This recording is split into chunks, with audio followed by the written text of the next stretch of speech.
Today we will discuss about mean arterial blood pressure. Mean arterial blood pressure को जानने से पहले आपको ब्लड प्रेशर के बारे में पता होना चाहिए। ब्लड प्रेशर क्या होता है? एक प्रेशर होता है जो exerted by blood on the walls of the arteries की जो वॉल्स होती है, ब्लड वेसल्स की जो वॉल्स होती है, उस पर जो प्रेशर एक्सर्ट किया जाता है ब्लड के थ्रू, वो आपका ब्लड प्रेशर होता है, जिसके अंदर दो प्रेशर होते हैं। एक सिस्टोलिक ब्लड प्रेशर होता है और एक डायस्टोलिक ब्लड प्रेशर होता है।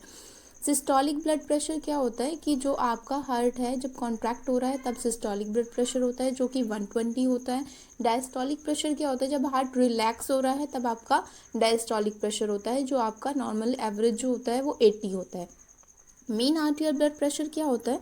मीन आर्टियल ब्लड प्रेशर होता है average pressure in the artery during each cycle. एक साइकिल के अंदर आपका जो एवरेज प्रेशर होता है आर्टरीज के अंदर, उसे हम मीन आर्टियल ब्लड प्रेशर कहते हैं, या फिर average pressure of the systolic and diastolic. Diastolic का और सिस्टोलिक का जो एवरेज प्रेशर है उसको भी हम मीन आर्टियल ब्लड प्रेशर कहते हैं। नॉर्मल रेंज जो होती है वो आपकी 80 to 90 mm ऑफ Hg होती है। फॉर्मूला क्या होता है? मीन आर्टियल ब्लड प्रेशर का फॉर्मूला होता है diastolic pressure into 2 plus systolic blood pressure upon 3। Example के थ्रू समझिए। If patient blood pressure is 120/80 mm of Hg, then calculate mean arterial blood pressure. तो फॉर्मूला क्या है मीन आर्टियल ब्लड प्रेशर का? Diastolic pressure into 2 plus systolic blood pressure upon 3।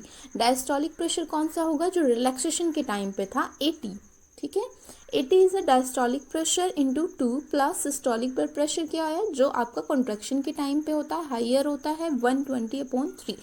80 की 2 से multiply करेंगे तो 160 प्लस 120/3 जो आ जाएगा 280/3। Mean arterial blood pressure calculate करने के बाद आएगा 93.33 mm ऑफ Hg।